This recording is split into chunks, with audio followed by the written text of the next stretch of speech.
Fanfic Corner, presented by Jennifer. Kion's Legacy, Part 3, The Not So Good Reason.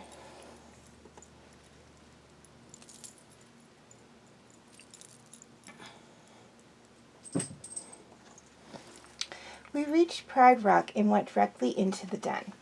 Inside, we saw Nala, Kiara, my mother, Tina, Asha, Koda, Amar, and some of the other lionesses. They were all sitting in a circle around a deceased zebra that would be our dinner. "Hi, Mom," I said as I trotted up to her, I licked her cheek. "Hello, sweetie," she replied with a nuzzle. The tawny sat down next to Aunt Kiara. I sighed and smiled up at my mother. "Go ahead and join the other cubs, dear," my mother said. "Okay," I said slowly, remembering the reaction earlier.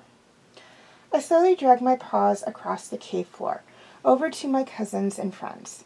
I sat down between Tina and Koda. "Hi," I said, testing them. Tina grunted, and Koda squeaked hi. I turned my gaze to the zebra. I stared at the unique stripes that zigged and zagged on the zebra's white fur. I noticed this one had a cut on his leg. He was injured, I thought. From a young age, us Pridelanders learned about the circle of life. The animals in the Prideland all respected the circle of life. Carnivores only killed old or injured animals so that the healthy ones can live. "Are we waiting for something?" I asked. I wished my mother was paying attention, but she was chatting with Vitani and Kiara. Tina grunted again. "Uh-huh," Koda replied. "Well, what are we waiting for?" I inquired. I looked to my right, trying to get Tina to answer, but he didn't lift his gaze from the zebra's stripe pattern. "We're waiting for Daddy and Grandpa," Koda said. Simba and Kovu must be on patrol, I thought. But "oh" was all I said. After about another 10 minutes, King Kovu and Simba walked into the den, looking happy as ever. "Daddy," Kova called, leaving his place to jump on top of his father. Kovu stumbled but regained his balance. "Hi, son," he greeted. "Hello, Father," Asha chirped, prancing up to him to rub against his leg. "Hey, sweetheart," he replied, reaching his head down and pulling his chin over her back. Simba just silently pawed over to his mate, Nala, with a smile on his face. They rubbed heads. Simba wasn't really old. He was just the right age for a young grandfather. "Who's ready for lunch?" Kiara asked. The group of cubs erupted with yeses and "I am." "Then let's eat," she called. I noticed the other cubs walking back to their places around the zebra. I slipped out of my place and padded to the tail end of the zebra. I plopped down and sighed. I looked up to see the lions digging into our meal. Then I heard someone behind me. I turned around. My grandfather, Simba, was standing behind me smiling. "Looks like someone else is eating alone," he said. I nodded. "Well, I guess it's up to me to fix that," he said. He gently picked me up by the scruff and walked over to his place. He sat me down between himself and Nala. They smiled. I did too. We bit pieces off of the zebra and swallowed it until it was gone. I followed the other lions to the rock platform to have our pride time, which is just a time for the pride members to mingle and watch the sunset. We only watch on certain days, not every day. Anyways, I walked behind Nala and Simba as we made our way to the large platform. I was about to prance over to where the cubs were visiting when my aunt motioned for me to come over to her. I cocked my head and trotted over to an area where no one was. She followed me. "So, where did you go?" "Where were you?"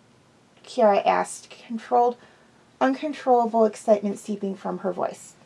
"You mean earlier?" I asked, knowing what she meant and toying with her patience.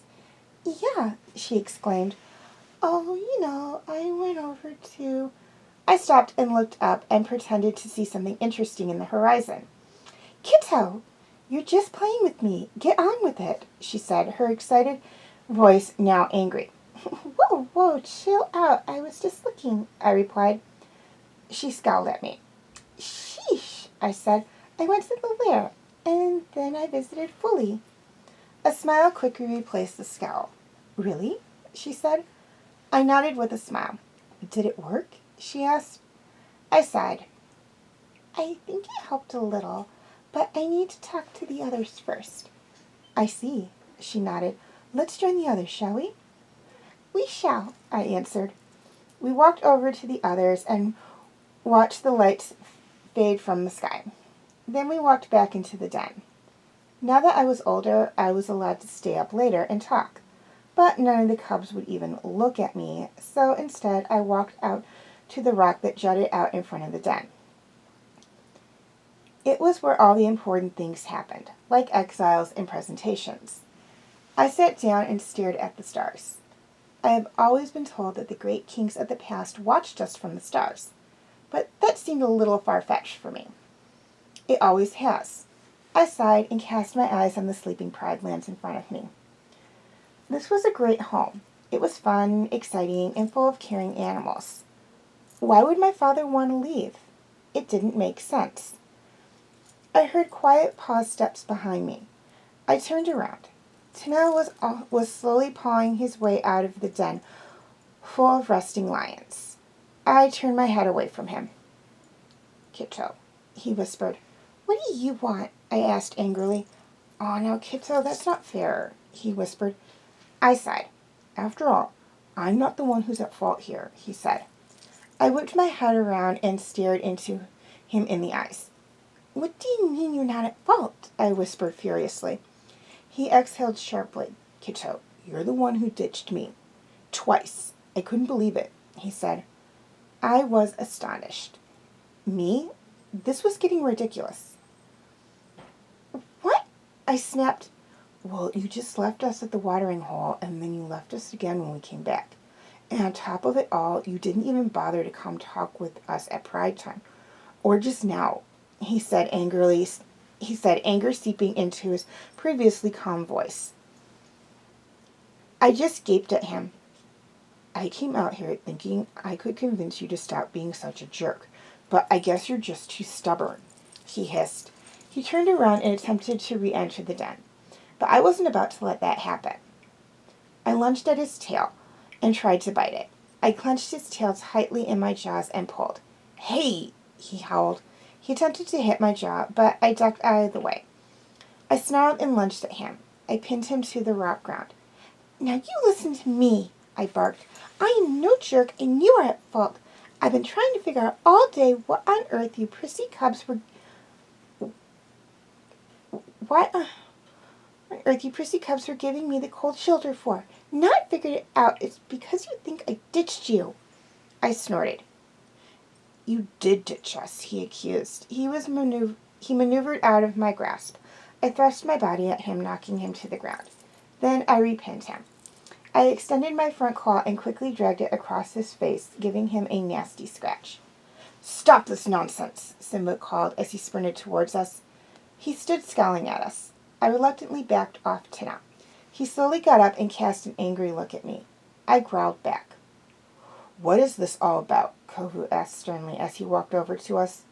She scratched me, Tina hissed. He snarled. Kito, Kovu said. Did you do that to him? He was probably surprised because I was usually pretty good and had never gotten into a physical fight before.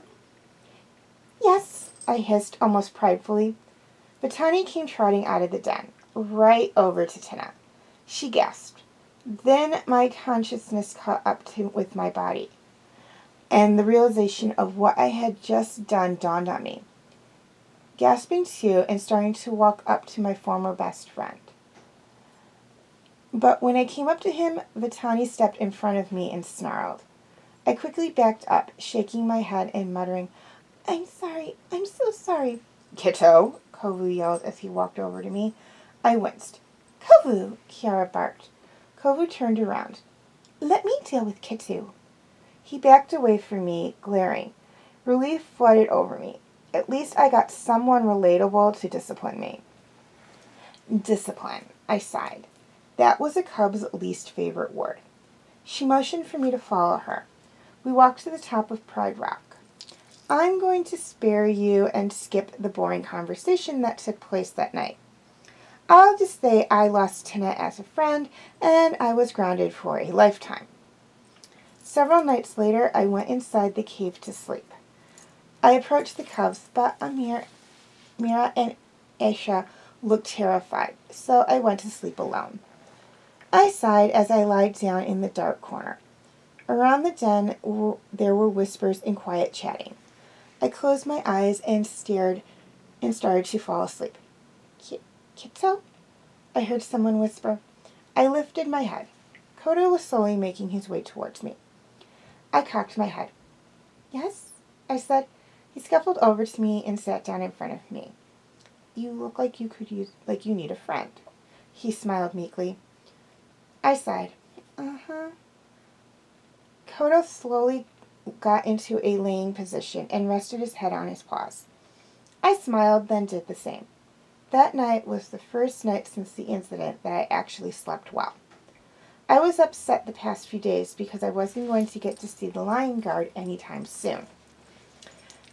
I pranced out of the cave the next morning, with my mom's permission, and started off towards the most beautiful part of the Pride Lands I knew, the Pachydama Grove. Pachydamas, or as we call them, bottle trees, have some of the most magnificent blossoms in the world. The blossoms are white with hot pink outlining the elegant flowers. I asked Kito to come along with me since I would need help bringing all the flowers back. He slowly emerged from the den, giving a shake. Come on, Kito, I called, excited to start. I'm coming, he groaned. He moseyed over to where I was standing, breathing in the fresh morning air. Ready? I called. Yep. Let's go. I jumped off of Pride Rock, running ahead of my younger cousin. Way up, he yelled. I sighed and rolled my eyes playfully. He huffed his way through the swaying foliage.